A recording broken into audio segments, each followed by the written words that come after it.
¿Qué haces cuando el amor de tu vida, tu compañero de 20 años, se ha ido para siempre? Para Elena, la respuesta parecía ser la huida. Creía que, para sanar un corazón destrozado por el dolor, necesitaba aislarse del mundo que se lo recordaba, esconderse donde nadie pudiera volver a lastimarla.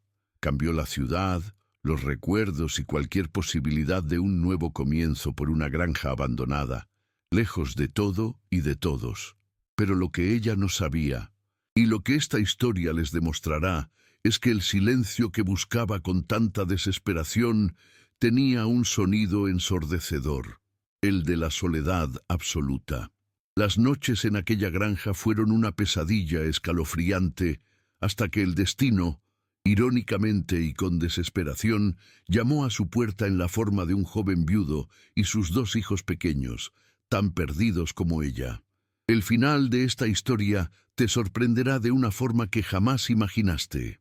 No se trata solo de una historia de pérdida, se trata de cómo, a veces, la vida nos lo quita todo, nos hunde hasta el fondo del pozo, solo para mostrarnos que la mayor bendición de nuestras vidas se escondía en el lugar más inesperado.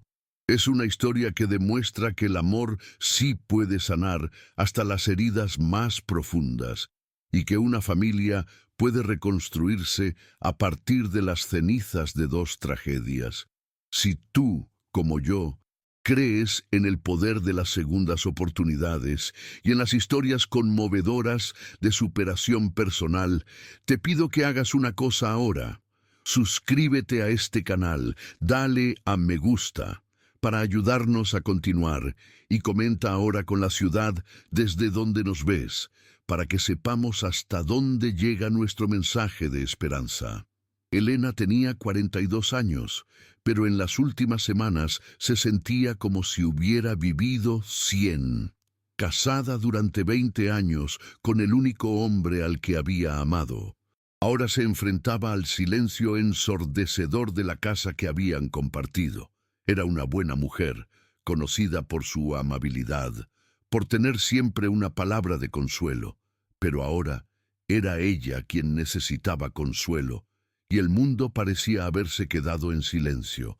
La muerte repentina de su esposo no solo les arrebató el futuro que habían planeado, le arrebató su identidad. Ya no era esposa, ya no era la mitad de una pareja, era viuda. Una palabra que sonaba extraña y aterradora, y el dolor la había paralizado por completo, dejándola con un miedo paralizante a formar cualquier nuevo vínculo, sabiendo cuánto duele cuando se rompe. El aroma de las coronas de flores aún impregnaba la habitación, un dulce y fúnebre olor que le revolvía el estómago a Elena. Hacía apenas 2 días que había enterrado a su marido, y la casa parecía un museo de una vida que ya no existía. Estaba sentada en el sofá, con la manta de él sobre las piernas, cuando el timbre sonó estridentemente, rompiendo la enfermiza paz de la mañana. No esperaba visitas. Por la ventana vio el coche del abogado de la familia, pero el rostro que asomó por el asiento del copiloto no era amigable. Era Beatriz, su cuñada, con una expresión no de duelo, sino de fría determinación.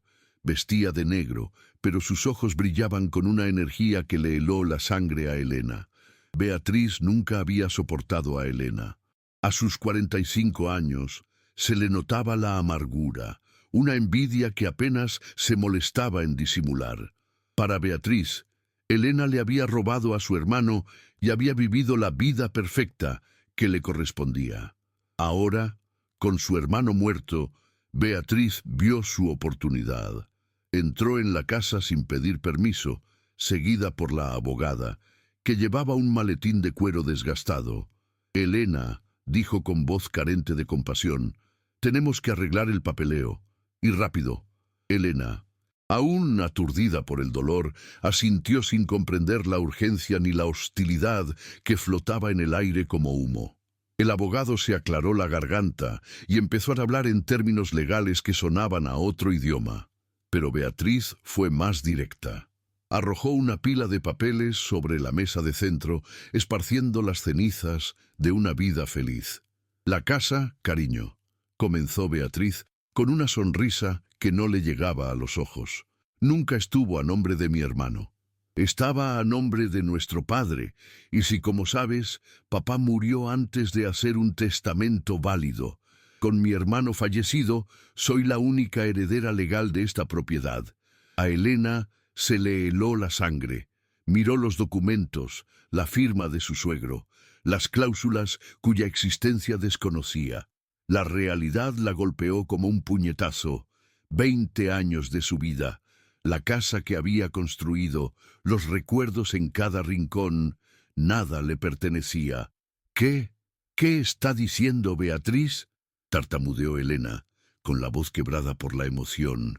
El abogado tomó la palabra. La señora Beatriz reclama legalmente la posesión de la propiedad. Tenemos una orden judicial. Beatriz se inclinó hacia adelante y su costoso perfume inundó el espacio de Elena. Lo que le digo, Elena, es que tiene 48 horas para desalojar. Lleve su ropa, sus recuerdos y váyase de mi casa. Nunca mereció nada de esto. La crueldad era tan pura, tan calculada, que parecía irreal. Elena sintió que el suelo se desvanecía bajo sus pies, expulsada, humillada. La hermana del hombre al que acababa de enterrar la echaba a la calle. No tenía a dónde ir. Sus padres habían muerto, y ella y su marido lo eran todo el uno para el otro. Las siguientes 48 horas fueron un torbellino de desesperación. No luchó, no tenía fuerzas. El dolor del duelo, sumado a la traición y la humillación pública, la destrozó por dentro. Cogió una pequeña maleta, metió la poca ropa que pudo, algunas fotografías arrugadas y el dinero que guardaba en el cajón de los calcetines, unos ahorros para un viaje de cumpleaños que jamás se haría realidad. Ese dinero era todo lo que tenía en el mundo. No podía volver a su antiguo barrio, no podía soportar las miradas compasivas ni los susurros. Quería desaparecer, encontrar un lugar donde el dolor pudiera consumirla en paz, lejos de cualquier ser humano que pudiera volver a lastimarla. Encontró un anuncio polvoriento en la contraportada de un periódico. Se alquila casita en una granja aislada. Contactar directamente. El precio era ridículamente bajo, casi gratis. Era perfecto. Era un exilio autoimpuesto, una huida a la nada. Llegar a la granja abandonada fue incluso peor de lo que había imaginado. La casa era una choza de madera, con goteras visibles en el techo y ventanas que no cerraban bien. El olor era una mezcla de moho, madera podrida y una soledad ancestral. El lugar era una representación física de su estado mental, destrozado, frío y completamente vacío. Aquella primera noche, el único sonido era el del viento aullando afuera y el de sus propias lágrimas silenciosas. El silencio que tanto había buscado para llorar en paz era, en realidad, un tormento. Las noches eran largas, oscuras y aterradoras, y la soledad parecía un ser vivo que le apretaba el corazón y amplificaba cada uno de sus miedos. Las semanas se convirtieron en un mes de aislamiento absoluto. Elena había perdido la noción del tiempo. Cada noche era una lucha contra el silencio y los recuerdos. Pero aquella noche en particular, el silencio se rompió con una furia que parecía querer engullir el mundo. Una tormenta, surgida de la nada, azotó la granja abandonada. El viento aullaba como un animal herido y la lluvia golpeaba las ventanas, finas como piedras. La pequeña casa de Elena, ya de por sí frágil, parecía a punto de derrumbarse. Estaba acurrucada en la cama, temblando de frío y miedo, cuando, por encima del estruendo del trueno, oyó algo imposible, unos golpes desesperados en la puerta. A Elena se le heló el corazón. ¿Quién podría estar allí, en medio de la nada, bajo un diluvio, A esas horas de la noche, lo primero que pensó fue puro terror. Un ladrón, un fugitivo, alguien que la haría daño. Los golpes se hicieron más fuertes, más urgentes. «Por favor, abran la puerta, mis hijos». Oyó una voz masculina, amortiguada por el viento, pero cargada de pánico. La mención de hijos lo cambió todo. No era una amenaza, era un grito de auxilio. Se levantó de la cama a duras penas, agarró la lámpara de aceite que apenas iluminaba la habitación y, con las piernas temblando, se dirigió a la puerta. Desbloqueó la cerradura oxidada y entreabrió la puerta. El viento casi se la arrancó de las manos. Entonces lo vio. Un hombre empapado, al que vagamente reconoció como de la granja vecina. Era Miguel. Llevaba un pequeño bulto de mantas en brazos, del que salió un grito agudo y asustado. Agarrado a su pierna, temblando de pies a cabeza, había un niño pequeño, con los ojos desorbitados por el terror. La visión de esos dos niños, tan vulnerables como ella, disipó la niebla de su dolor. Abrió la puerta del todo. «¡Dios mío! ¡Entra rápido!», gritó ella por encima de la tormenta. Miguel entró tambaleándose, trayendo consigo el olor a lluvia y desesperación. Era joven, quizá un poco menor que ella, pero su rostro reflejaba un cansancio extremo. «Lo siento molestarte», jadeó. No sabía qué más hacer. Un árbol cayó sobre el techo de su habitación. «Hay agua por todas partes, la casa está inundada. Solo por esta noche, por favor». La vulnerabilidad en sus ojos reflejaba el dolor que Elena conocía tan bien. Elena no lo pensó dos veces. Su miedo a empezar de nuevo, su deseo de soledad, todo se desvaneció ante las necesidades inmediatas de esos niños. «¡Rápido! ¡Quítenles esa ropa mojada!», ordenó, y su voz, por primera vez en meses, tenía fuerza. El pequeño bulto en brazos de Miguel era Sofía, su hija de 2 años, temblando de frío y llorando de miedo. El niño era David, de 7 años, que miraba a Elena como si fuera un fantasma. El instinto maternal de Elena, esa vocación que nunca había ejercido, despertó con una ferocidad que desconocía poseer. Corrió al armario y cogió las pocas toallas secas que tenía. Eran viejas y ásperas, pero cálidas. Tomó a la pequeña Sofía de los brazos de Miguel. La niña era ligera como una pluma y ardía de fiebre. Elena la envolvió en la toalla, acunándola contra su pecho, susurrándole palabras de consuelo. La casa, que durante semanas había sido una tumba silenciosa, ahora resonaba con el sonido de una niña recibiendo consuelo. Miró a David, que seguía paralizado cerca de la puerta.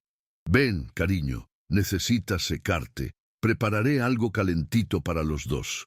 Mientras Miguel intentaba quitarse la chaqueta empapada, Elena condujo a los niños hasta la pequeña estufa de leña, la única fuente de calor de la casa. Puso su último bote de leche en polvo en una olla con agua y la hirvió. No tenía mucha, pero lo poco que tenía lo compartió. Sirvió la leche caliente en 2 tazas desconchadas a David y Miguel, y con cuidado le dio un poco a la pequeña Sofía, que, agotada, empezó a calmarse al sentir el calor del cuerpo de Elena. El olor a leche caliente y leña quemada inundó la choza, y por primera vez aquel lugar pareció menos una tumba y más un refugio. Miguel estaba sentado en la endeble silla de madera, con las manos temblando alrededor de la taza caliente. No podía apartar la vista de Elena. La observaba cuidar a sus hijos con una ternura y una eficiencia que no había visto en 2 años, desde que su esposa murió al dar a luz a Sofía. Él, el hombre fuerte de la granja, estaba allí, exhausto, vencido por la naturaleza, y esta mujer, una desconocida solitaria a la que todos en el pueblo decían que estaba loca de dolor, lo había acogido sin hacer preguntas. Un sentimiento de culpa y una inmensa gratitud lo invadieron al mismo tiempo. Esa noche apenas durmieron. Elena improvisó una cama para David en su propio colchón, cerca de la estufa, y se sentó en la mecedora, la única reliquia que había traído, con Sofía dormida en su regazo. Miguel se quedó en la otra silla, observando las llamas, escuchando cómo amainaba la lluvia afuera. No hablaron mucho, pero esa noche nació un entendimiento tácito. Eran dos almas rotas que encontraban un refugio inesperado el uno en el otro, unidas por el caos de la tormenta y el llanto de dos niñas. Al amanecer, la tormenta había pasado, dejando tras de sí una estela de destrucción y un silencio inquietantemente apacible. La luz del sol se filtraba por las grietas de la casa, iluminando la escena doméstica. Miguel despertó con el olor a café aguado. Elena ya estaba levantada, meciendo a Sofía, que ahora dormía plácidamente. David seguía envuelto en las mantas. «Yo no sé cómo agradecértelo», dijo Miguel con la voz ronca por el cansancio. «Salvaste a mis hijos anoche. Elena simplemente negó con la cabeza. Necesitabas ayuda. Ahora, bebe esto. Tenemos que ver los daños». Miguel observó la casa de Elena a la luz del día y sintió vergüenza. Vio las goteras que había intentado remendar, las paredes delgadas, la pobreza en la que vivía. Y luego miró su propio tejado, que parecía tan frágil como el suyo. Era un hombre honorable y trabajador. No podía aceptar aquella hospitalidad sin corresponder. «Mi tejado está destrozado. Tardaré días, quizás semanas, en arreglarlo todo. Pero el tuyo», dijo, señalando las tejas sueltas, «ese sí que lo puedo arreglar. Hoy mismo. Es lo menos que puedo hacer en agradecimiento por lo que has hecho por nosotros». Elena se sorprendió. Había esperado que se marcharan al amanecer, dejándola regresar a su soledad, pero la oferta de Miguel era práctica y necesaria. «No tengo cómo pagar las tejas», admitió en voz baja. Miguel sonrió por primera vez, una sonrisa cansada, pero sincera. «Tengo algunas de repuesto en mi granero, no te preocupes, pero tendría que pedirte un favor más. No puedo trabajar en el tejado y cuidarlas al mismo tiempo. ¿Te importaría cuidarlas mientras trabajo?» Y así comenzó una rutina inesperada. Su convivencia se vio forzada por la necesidad mutua. Miguel, un hombre fuerte y capaz, subió al precario tejado de Elena y, con sus herramientas gastadas, comenzó a reparar metódicamente los daños, no solo causados por la tormenta, sino también por años de abandono. Era constructor y, sin saberlo, estaba reconstruyendo mucho más que un tejado. Estaba devolviendo la seguridad a la vida de Elena. El sonido de su martillo era un sonido de protección, un sonido que desterró el aterrador silencio que la atormentaba. Mientras Miguel estaba en el trabajo, Elena se encontró en un papel que jamás había imaginado, el de madre. Ella, que tanto había temido formar nuevos lazos afectivos, ahora estaba rodeada de ellos. La pequeña Sofía, ya sin fiebre, se aferraba a ella como si fuera su único consuelo en el mundo. Y David, un niño inicialmente tímido y desconfiado, empezó a seguirla por la casa, haciéndole preguntas y mostrándole sus dibujos. Elena, casi sin darse cuenta, cocinaba para 3 personas, además de para sí misma. Le contaba cuentos a David y le cantaba nanas a Sofía. La casa de Elena, antes fría y vacía, ahora rebosaba de vida. Estaba llena de bullicio, risas de niños y el sonido del martillo de Miguel. Por las noches se reunían alrededor de la mesita. Cenaban una sencilla sopa de verduras que Miguel traía de su huerto. El cansancio del trabajo manual y del cuidado de los niños era un cansancio bueno, un cansancio que traía sueño, no angustia. Elena empezó a dormir toda la noche por primera vez desde la muerte de su marido. Después de que los niños se durmieron, el silencio entre Elena y Miguel dejó de ser incómodo. Era un silencio de compañerismo. Se sentaron en el porche improvisado, contemplando las estrellas. Fue allí donde comenzaron a compartir sus historias. La pregunta que ambos temían y anhelaban finalmente llegó.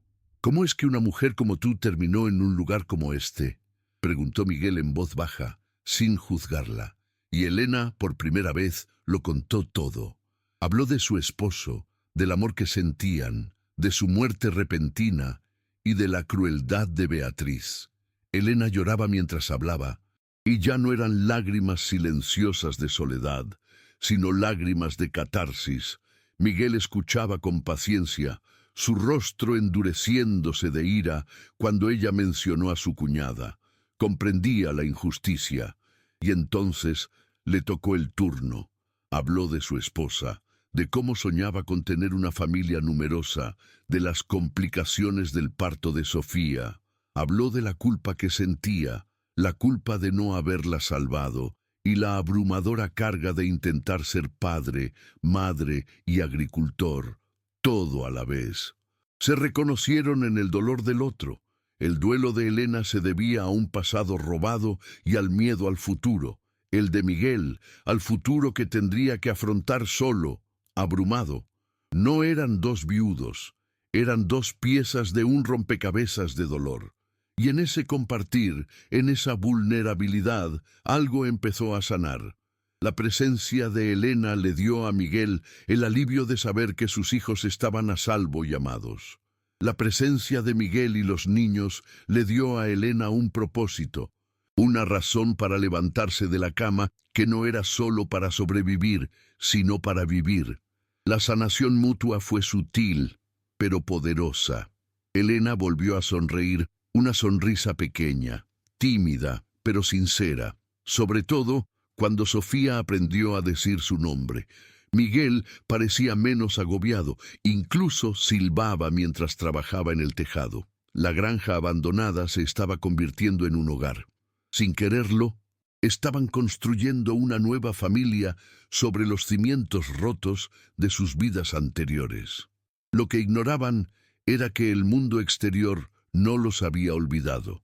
Y la felicidad, cuando se construye sobre la tragedia, atrae una atención no deseada.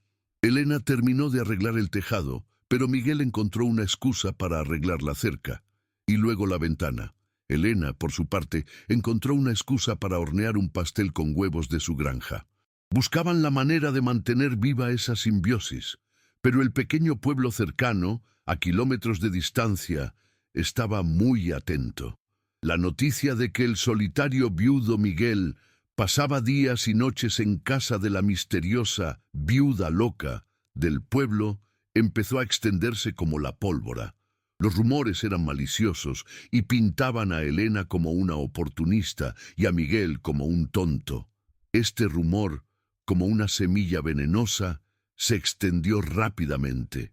Viajó desde la pequeña tienda de comestibles del pueblo hasta la ciudad, y de alguna manera, a través de un conocido común, llegó a oídos de quien más deseaba el mal para Elena, su cuñada, Beatriz. La idea de que Elena encontrara la felicidad, de que rehiciera su vida, era un insulto personal para Beatriz. La envidia que sentía por la vida perfecta de Elena se transformó en furia al enterarse de que, al parecer, Elena estaba construyendo una nueva vida, con un nuevo hombre e incluso nuevos hijos.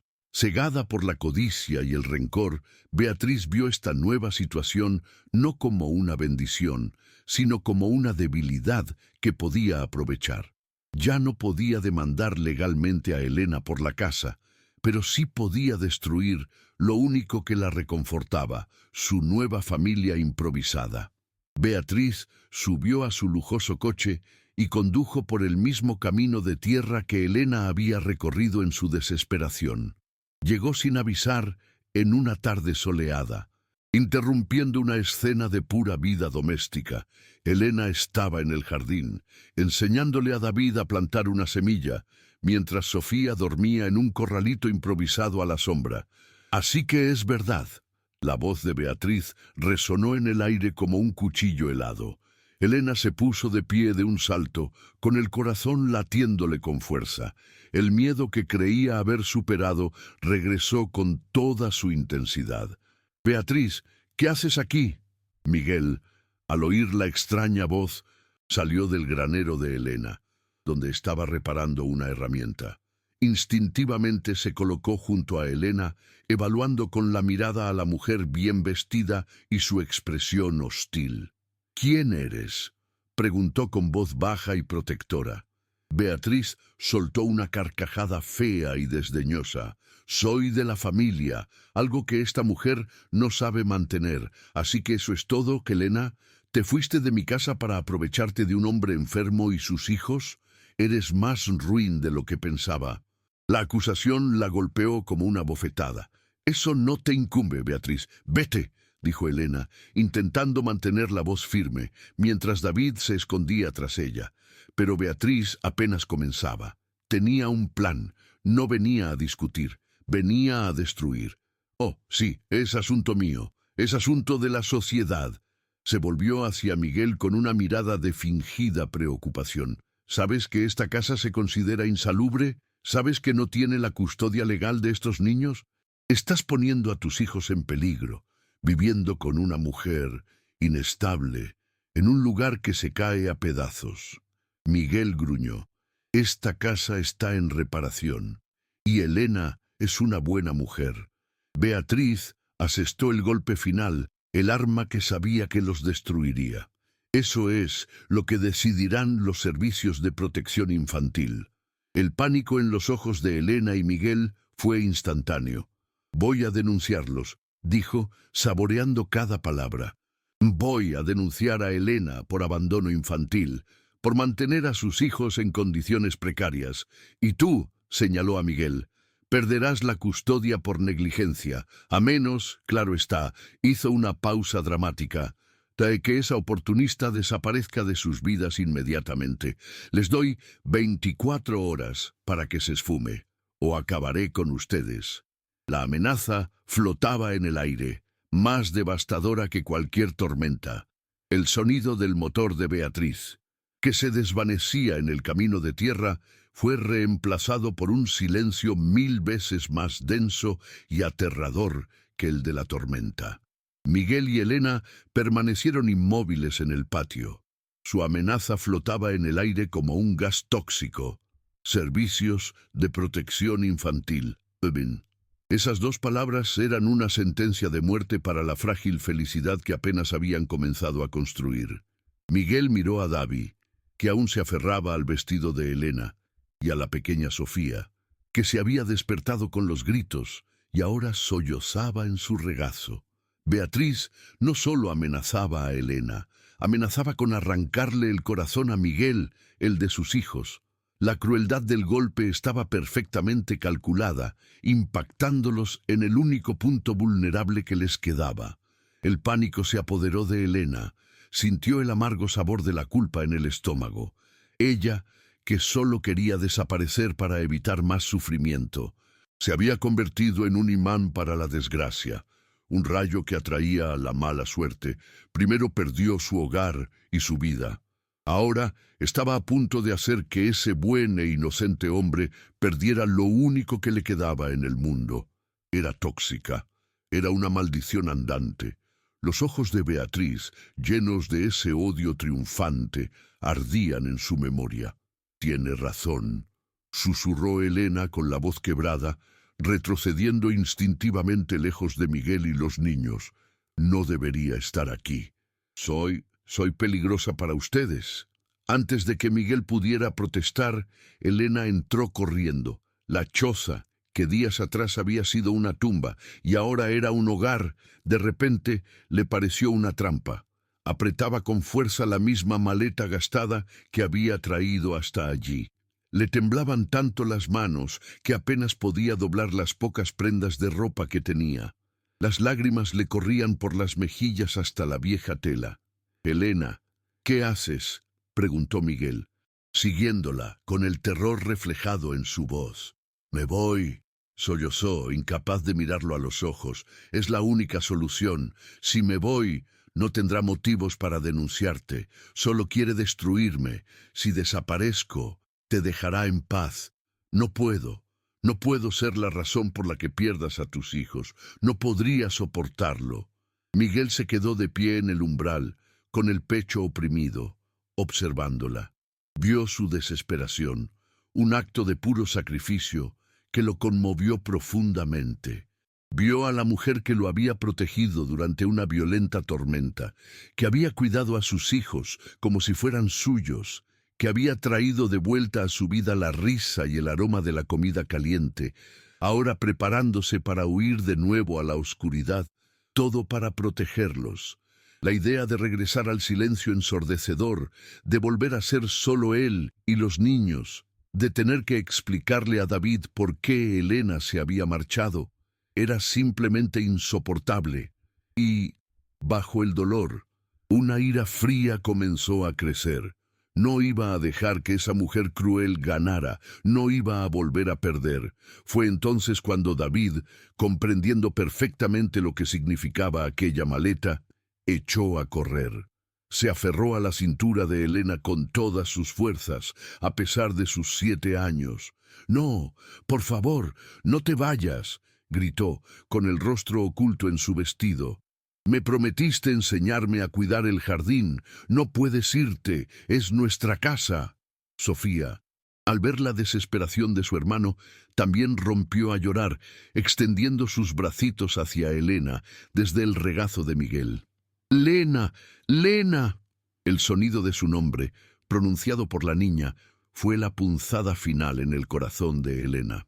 Dejó de hacer la maleta, temblando de indecisión, atrapada entre el infierno de irse y el infierno de quedarse. Miguel observó la escena. Elena lloraba, abrazada por su hijo. Miró la maleta, y entonces una claridad absoluta lo inundó. Beatriz no tenía poder, simplemente se aprovechaba de un vacío legal, de una debilidad social. Su amenaza sobre las condiciones insalubres era una farsa. Él era el dueño y lo estaba arreglando todo. La amenaza de que Elena era una extraña era su única arma real. Y esa arma, se dio cuenta, podía ser neutralizada con un solo acto. La solución era drástica, inesperada, pero la única posible. La amenaza de Beatriz solo funcionaba porque Elena, a ojos de la ley, no era nada para ellos. Era hora de cambiar eso. Cruzó la habitación en 3 zancadas y posó sus manos firmemente sobre las de Elena, impidiéndole cerrar la maleta. «Elena», dijo con una voz que denotaba una nueva autoridad, obligándola a mirarlo. Tenía los ojos rojos y asustados. «No te vayas», intentó protestar. «Pero tus hijos, Beatriz se irá». Y él la interrumpió. «Cásate conmigo, Elena». Se quedó paralizada, con los labios entreabiertos y la respiración entrecortada. «¿Qué? Cásate conmigo», repitió, hablando rápido pero claro. «No por amor, por protección. Como mi esposa, este será tu hogar. Como mi esposa, serás legalmente su madre. Ella no puede quitarle la custodia a un padre cuya esposa cuida de los niños. No tendrá ningún poder legal sobre nosotros. Cásate conmigo, Elena, y acabaremos con ella juntos». La propuesta flotaba en el aire. Un matrimonio de conveniencia, un escudo legal. Elena miró el rostro serio y decidido de Miguel, y luego los rostros esperanzados y asustados de los niños. Todo su miedo a empezar de nuevo, su miedo a ser vulnerable, todo eso fue absorbido por un nuevo y feroz sentimiento, un amor protector por esa familia. Si el precio para quedarse con ellos, para protegerlos de la crueldad de Beatriz, era un pedazo de papel, lo pagaría con gusto. Comprendió que Miguel no le ofrecía un sueño de amor, le ofrecía una fortaleza, y en ese momento se dio cuenta de que su miedo a perderlos era infinitamente mayor que su antiguo miedo a amar. Respiró hondo, se secó las lágrimas y asintió. «Sí, me casaré». No tenían tiempo que perder. Beatriz era astuta y actuaría con rapidez. A la mañana siguiente, al despuntar el alba, Miguel subió a los dos niños a la vieja camioneta. Elena se subió a su lado, ya no como refugiada, sino como compañera, como luchadora. Se dirigieron al pequeño registro civil del pueblo vecino, donde nadie los conocía. El juez de paz, un hombre mayor y soñoliento, los miró con curiosidad. Un campesino de manos callosas, una mujer de ojos tristes pero decididos, y dos niños pequeños como testigos. La ceremonia fue breve, sin flores, sin música, sin votos de amor eterno. Pero al firmar los papeles, el documento pareció más pesado y sólido que cualquier anillo de oro. Era un contrato de guerra. Cuando regresaron a la granja, el sol ya estaba alto. La casa parecía la misma, pero todo era irrevocablemente diferente. Legalmente, Elena era la señora Miguel. Legalmente, David y Sofía eran sus hijastros. La extrañeza de la situación era palpable. Eran marido y mujer, pero seguían siendo dos almas afligidas que aprendían a confiar de nuevo. Esa noche, acostaron a los niños juntos y un silencio incómodo llenó la casa. Pero no era el silencio del miedo, era el silencio de la expectación. Habían construido su barricada. Ahora solo necesitaban esperar a que el enemigo atacara. Tardaron 2 días. El martes por la mañana, el rugido de un coche de lujo por el camino de tierra anunció la llegada de Beatriz. Esta vez no venía sola. Un coche patrulla la seguía. Beatriz salió del coche con una sonrisa triunfante, sintiéndose la justicia personificada. La acompañaban un agente de policía y una mujer de aspecto severo, que Elena supuso que era de servicios sociales. «Se los advertí», canturreó Beatriz, dirigiéndose al porche. «Se acabó el plazo».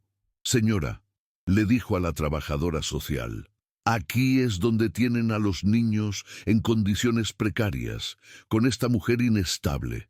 Miguel salió por la puerta principal. Estaba tranquilo, con las manos en los bolsillos del pantalón de trabajo. Elena apareció justo detrás de él, de la mano de Sofía. David estaba de pie junto a Miguel, con los brazos cruzados, imitando a su padre. No parecían asustados, parecían una familia muy unida. «Buenos días, Beatriz», dijo Miguel con voz firme y tranquila. «¿Vinieron a visitarnos?» Beatriz resopló con impaciencia. Se acabó la farsa. El policía y la trabajadora social están aquí para llevarse a los niños. La trabajadora social interrumpió, dirigiéndose a Miguel. «Señor, hemos recibido una denuncia grave de que sus hijos están en riesgo, viviendo con una persona sin parentesco, en condiciones inadecuadas». Miguel asintió cortésmente. «Entiendo su preocupación, señora, pero creo que la señora Beatriz olvidó actualizar su información. La casa está en excelentes condiciones, como puede ver. La estoy renovando por completo. Y en cuanto a la persona ajena...» Miguel se giró y le extendió la mano a Elena, quien dio un paso al frente. Miguel la rodeó con el brazo por la cintura, en un gesto de protección.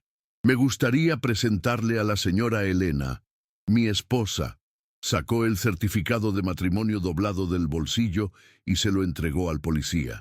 «Nos casamos hace 2 días. Ella es la madre de mis hijos». Beatriz se quedó boquiabierta. El silencio era absoluto, solo interrumpido por el viento. El policía miró el documento, arqueó las cejas y se lo entregó a la trabajadora social. Ella lo leyó y observó a la familia. Un hombre, su esposa y sus hijos, en su propia propiedad. No había ningún delito, no había ningún caso. Se volvió hacia Beatriz con una expresión de pura irritación. «Señora, nos llamaron por una denuncia falsa. Esto es un despilfarro de recursos públicos y un delito». Beatriz tartamudeó, su rostro pasando del triunfo a un rojo intenso de furia y humillación. Pero ella... «Es una trampa, están mintiendo». El policía dio un paso al frente. «Señora, el documento es legal. La familia se encuentra en su propiedad legal. Creo que será mejor que se marche ahora mismo». o tendré que arrestarla por alteración del orden público. La derrota de Beatriz fue total, fue expulsada, humillada públicamente, su veneno neutralizado por lo único que no había previsto, la unidad. Miró a Elena, quien le devolvió la mirada, no con miedo, sino con lástima. Beatriz subió a su coche y se marchó en una nube de polvo y vergüenza, para no volver jamás. El coche patrulla y el de Beatriz desaparecieron. Elena, Miguel, Davi y Sofía permanecieron en el balcón. El peligro había pasado. La adrenalina se calmó y se miraron, marido y mujer. El matrimonio, nacido de la necesidad y la conveniencia, ahora tenía un nuevo significado. Había sido la primera batalla que habían ganado juntos. Esa noche, la incomodidad disminuyó. Miguel, por primera vez, tomó la mano de Elena en la mesa, no para protegerla, sino para agradecerle, y Elena comprendió que, al aceptar ese matrimonio para proteger a los niños, finalmente se había protegido a sí misma. 3 años después, el narrador nos transporta al futuro. La cámara de nuestra imaginación sobrevuela la granja. Ya no es la granja abandonada de Elena, ni la granja sobrecargada de Miguel. Es una sola propiedad, próspera y verde. La cerca que Miguel reparaba ahora se extiende a lo largo de toda la propiedad, uniendo los dos terrenos. La casa principal, la de Miguel, está completamente renovada. Tiene una nueva veranda, pintura fresca color crema y un jardín vibrante que Elena plantó con Davi. Y la pequeña choza donde Elena se refugió se salvó de la ruina. Ahora es una encantadora casa de huéspedes. Un recordatorio de dónde empezó todo. En el porche de la casa principal, sentados en mecedoras iguales, Miguel y Elena están sentados. Son mayores, sí, pero las marcas del cansancio y la profunda tristeza se han desvanecido de sus rostros. Ríen por algo que dijo Miguel. Él se inclina y la besa, un beso suave, cargado de historia y cariño. Su matrimonio de conveniencia ha florecido, nutrido por el respeto mutuo y la convivencia, hasta convertirse en un amor profundo, sereno e inquebrantable. Ya no son dos viudos solitarios, son compañeros, en todo el sentido de la palabra. Su amor no fue una explosión, fue una construcción sólida como los cimientos de la casa. El sonido de las risas llama su atención. En el césped verde y bien cuidado, Davi, ahora de 10 años, fuerte y seguro de sí mismo, juega a la pelota con Miguel, aprendiendo el oficio de su padre. Y corriendo tras él, con sus trenzas al viento, está Sofía, de 5 años. Ella es la luz de la granja. Se tropieza y corre hacia Elena, que está leyendo un libro. «Mamá, mamá, Davi no me deja jugar», grita, y la palabra mamá suena natural, llena de amor y pertenencia. Elena la alza, le besa la rodilla raspada y la baja de nuevo. «Anda, mi amor, enséñale cómo se hace». Mientras Elena observaba a sus hijos, jugar bajo el sol de la tarde, instintivamente se llevó la mano al vientre. Miguel se acercó por detrás, la abrazó y colocó su mano sobre la de ella. Elena estaba visiblemente embarazada. Un nuevo bebé venía en camino. La mujer que creía que su vida había terminado, que había huido del mundo por miedo a formar nuevos lazos, ahora se encontraba en el centro de una familia más grande, más ruidosa y más unida de lo que jamás había imaginado. La crueldad de Beatriz, la injusticia que la arrojó a la choza abandonada, no fue el final. Fue, irónicamente, el doloroso camino hacia la mayor bendición de su vida. La sanación era completa. A veces, los rincones más oscuros de nuestra vida, aquellos donde huimos para escondernos del mundo y lamer nuestras heridas, paradójicamente albergan nuestras mayores bendiciones. Elena corrió a aquella granja abandonada buscando aislamiento, creyendo que la soledad era la única cura posible para el dolor. Quería construir un muro alrededor de su corazón, Pero el destino tenía otros planes. La vida sabía que la verdadera cura para la pérdida no reside en huir del dolor, sino en la valentía de consolar y ser consolado. La tormenta que llevó a Miguel y a sus hijos a su puerta no fue una casualidad, fue una intervención. Fue la vida derribando la puerta que Elena había cerrado con llave, obligándola a ver que su propósito no había terminado con la muerte de su esposo. La historia de Elena y Miguel nos enseña una valiosa lección sobre la naturaleza de la familia. Una familia no se define únicamente por lazos de sangre o un comienzo feliz.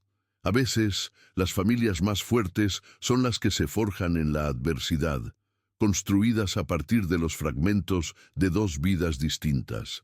Eran dos barcos naufragados, a la deriva en la oscuridad, hasta que se encontraron y juntos construyeron un arca. Donde solo había dolor, sembraron compañía. Donde había miedo, cultivaron protección, el matrimonio, que comenzó como un escudo legal contra la crueldad de Beatriz, se convirtió en el fundamento de un amor que sanó no solo a ellos, sino también a dos niños que necesitaban desesperadamente un hogar completo. ¿Y qué hay de Beatriz? Las personas como ella, impulsadas por la envidia y la amargura, rara vez encuentran la paz. Su mayor derrota no fue en el registro civil ni ante la trabajadora social. Su verdadera derrota se manifiesta cada día, cuando Elena despierta en brazos del hombre que la ama, cuando oye a Sofía llamarla madre y cuando siente crecer al bebé en su vientre. La felicidad de Elena es la prueba viviente de que el mal que Beatriz intentó infligir se ha transformado en un bien mucho mayor. La justicia divina, amigos míos, no siempre se manifiesta en un tribunal. A veces se manifiesta en silencio, en forma de una vida próspera y feliz, construida precisamente donde el enemigo intentó sembrar la ruina. Esta historia nos invita a reflexionar sobre nuestros propios miedos. El miedo a empezar de nuevo, el miedo a volver a confiar, el miedo a sufrir. Todos cargamos con nuestras propias cicatrices, nuestras propias pérdidas, y es tan tentador levantar ese muro, como hizo Elena. Pero esta historia nos plantea la siguiente pregunta: ¿y si la mayor bendición de tu vida se encuentra justo al otro lado de ese miedo? ¿Y si la clave de tu sanación no está en esconderte, sino en abrirte al dolor ajeno, en consolar, para que finalmente puedas ser consolado? La vida nos pone a prueba, nos lleva al límite, pero a menudo es en esos límites donde descubrimos quiénes somos en realidad.